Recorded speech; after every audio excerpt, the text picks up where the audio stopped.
Oh, look at Colin, go sit down.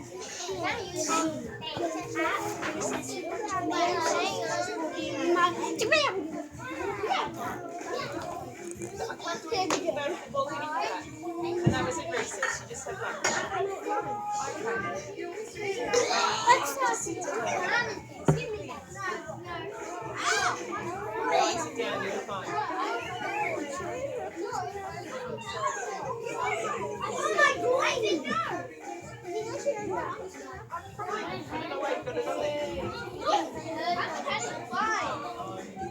What's up to you? It feels better. You can't sit there in front of the mic, you know that. Guys, move closer. Yeah, floor. So clean. Lucky, move up. I think that we done a pretty good job cleaning. Move up.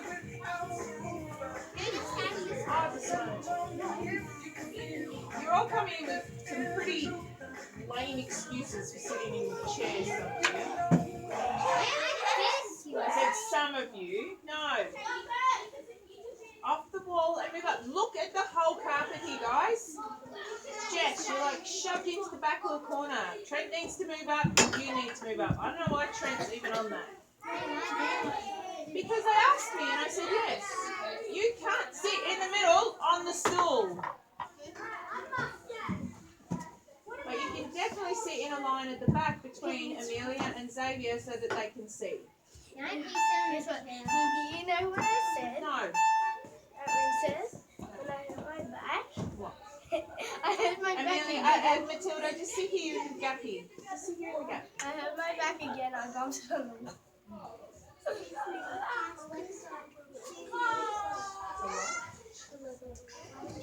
Relax. Well, that's what we're trying to do. We're listening to a book.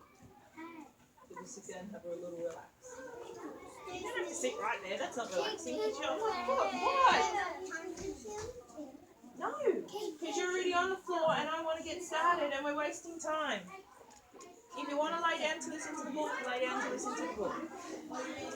But we seem to have all come in today and we've got complaint after complaint. My name is Isai Morales.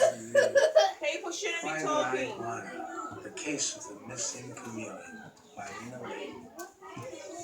It's not talking, relaxing. It's sitting down and listening. I was sitting at my desk when I got the call. Private Iguana here, I said. Yes, you can find missing lizards. A Why chameleon? is that talking? Well, okay. Why don't you come over to my office and bring a photo? As I hung up, I wondered if I should check. Chameleons are hard to find.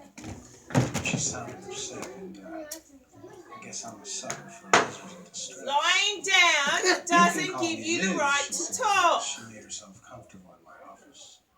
Here is a recent snapshot of Leon. He didn't come home for dinner last week. I had made his favorite cricket stew. I haven't seen him since. He was acting a little strange, changing colors every minute. He's always been the stay-at-home type. And well, frankly, boring. I'm afraid he could be in trouble. I puffed myself up and said, don't you worry, Liz. If I can't find Leon, no one can. By the way, I asked, what color was he when you last saw him? Quickly, I made a pile of posters of Leon, the missing chameleon. Not knowing what color he was, I figured I'd color each poster differently. Too bad Leon didn't have a scar or a tattoo. Then I set out to hang them up wherever I could. Why is I there stopped talking? first to check in with Officer We Croker. find a spot, we The sit bullfrog down. chief You guys of know police. how to do this. Officer Croker, who had a habit of jumping to conclusions, said, a missing chameleon? Well, that's a waste of time. Probably pretending to be a rock. I said, thanks for your help, officer. Maybe I'll go talk to some boulders. So I hit the dirt to see what I could dig up. I plastered the forest with posters. I went over fields, under rocks, and up trees. I talked to turtles, lizards, snakes, frogs, toads, and a couple of skinks. It was getting dark. My feet were tired, my tongue was tied, and I had no clues, no tails, no trails, no Leon. Maybe this chameleon had really disappeared for good. But maybe I just wasn't looking in the right place. I decided to head home and start again in the morning. On the way, I saw a firefly-like glow in the distance by the swamp. I had forgotten all about the Lizard Lounge. It was kind of a slimy place where only the most cold-blooded reptiles hung out. My head was telling me not to go there, but my stomach said, boy, I sure could go for some of those greasy fried grasshoppers and a tall, cold drink. So I put my stomach in charge and followed it. The Lizard Lounge was buzzing with activity. I scoped out the place, making sure not to ruffle any feathers or step on any tails. I made my way to the back and sat at a table where I could keep an eye on things. The menu was my first order of business. I noticed that the special this week was cricket stew. It's probably just a coincidence, I thought to myself. A sweet salamander sashayed over to my table. I'm Sally, your waitress, she said. What's a nice amphibian like you doing in a place like this, I asked. When I didn't get an answer, I ordered my food. I noticed a sign on the stage that said, this week, Camille and the Gila Girls. I said, hey, Sally, who's this Camille? Sally smiled. I don't know who Camille is. She just appeared out of the blue a few days ago. But boy, can she sing. She fits right in with our house band, the Gila Girls. You really should stay for the show. I had nothing better to do, and the fried grasshoppers were pretty tasty, so I decided to stay. Soon the place got dark. Everyone stopped what they were doing. All eyes were on the stage. The Gila Girls took their places. Then a spotlight came on. The curtain rustled and out slithered the most unusual chameleon I had ever seen. Something about her was familiar. It was like I'd seen her face somewhere before. I tried to remember, but then she started to sing, and my mind went blank. I was hypnotized. When the show was over, Camille bowed and disappeared behind the curtain. I clapped and whistled as loud as I could. There was no doubt I had just seen a star. I had to get an autograph. Maybe it was instinct. Maybe I was crazy, but here I was, sneaking around backstage at the Lizard Lounge, looking for her dressing room door. I was so nervous I was shaking. I knocked on her door, and when a voice said, yes, come in, I nearly shed my skin. I couldn't believe I was alone with an amazing singer. I stammered, Camille, I wanted to get your autograph. Could you sign this? And I pulled out the first thing I could find from my pocket and handed it to her. Camille looked shocked. She said, how did you know? Well, what did I know, I wondered. I was totally confused. Then I put two and two together. I knew there was something familiar about Camille. By mistake, I had handed her a photo of Leon to sign. Then I realized that Camille was Leon, the missing chameleon. I had hit the jackpot. You know, Liz is looking for you, I said. She's very upset. She misses you. Leon took off his wig and sighed. I miss her too. But I was worried Liz thought I was too boring. I thought she might leave me for someone more exciting. I wanted to show her that I had talent, that I could be somebody special, maybe even a star. When I heard that the Gila Girls needed a new singer, I jumped at the chance to polish my act.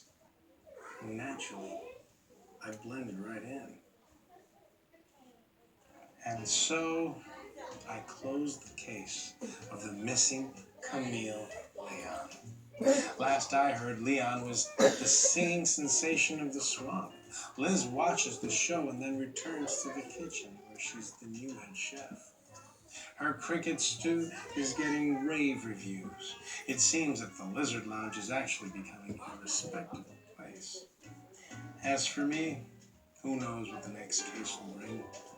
A frog that jumped bail, a turtle buying a shell game, a poisoned snake.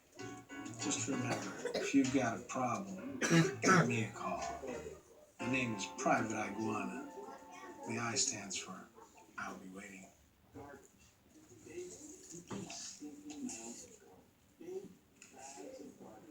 That was great. Thanks for joining us. That was probably one of the weirdest stories I've ever listened to. Me too. I agree. That was pretty weird. Like, do you get his name, Private Iguana? Private Iguana. But, very weird story. I was wondering where it was going to go. Very weird story. Alright. Yeah.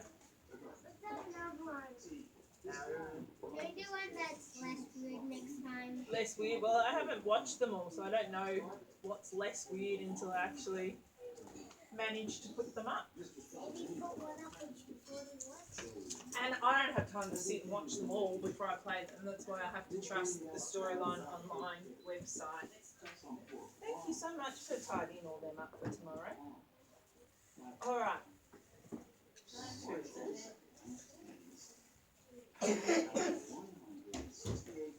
What we need to do is, you can lie down while I talk as long as you're listening. We need to finish tidying up the room. And Annalene, you can hold on to it because I'm talking and getting up and walking off on someone when they're talking through. We are going to re-wipe down our tables because they might have crumbs. Everything is going to be put off your tables and into your bags or your locker. So that means absolutely nothing except for your nameplate. And I will re-go around and stick them down later. The other thing is, once we've done that, on your desk, you need to put your books that we put the post-its in the other day. So the other day we went through our books to highlight what we wanted to show our parents. Where's all the chair? They're out. There's some out. There's probably a bit too many, but Ayla did a fantastic job of putting them out there so that if you come early to read a book with your parents, there's some seats out there. Okay? And we're going to move some into room 16 as well. So, we're going to set up our desks first. Now, next door you can hear it really quiet. So what we're going to do is we're going to clean up our tables. Everything put away. If there's anything under the floor of your table, you need to put it away.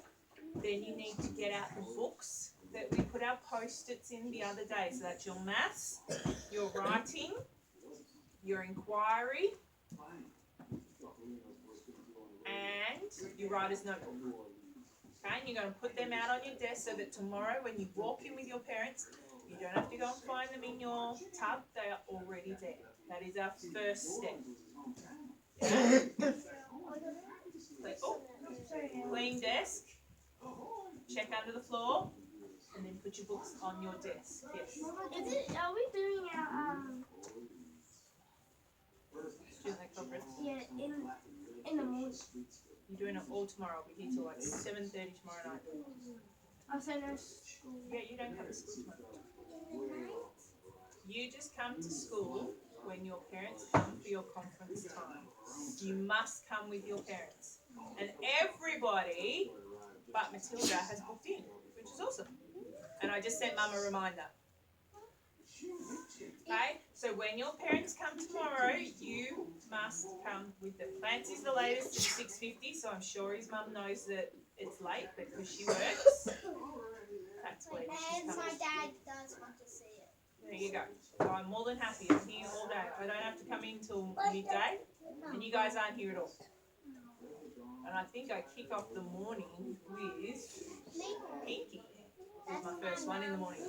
Alright, guys, we're going to forget what we need to do, so we can talk about it a bit later. What I need you to do is the setting up at the table quickly and quietly first. Come and ask me. Go.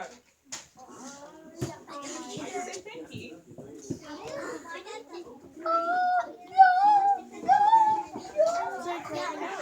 Okay.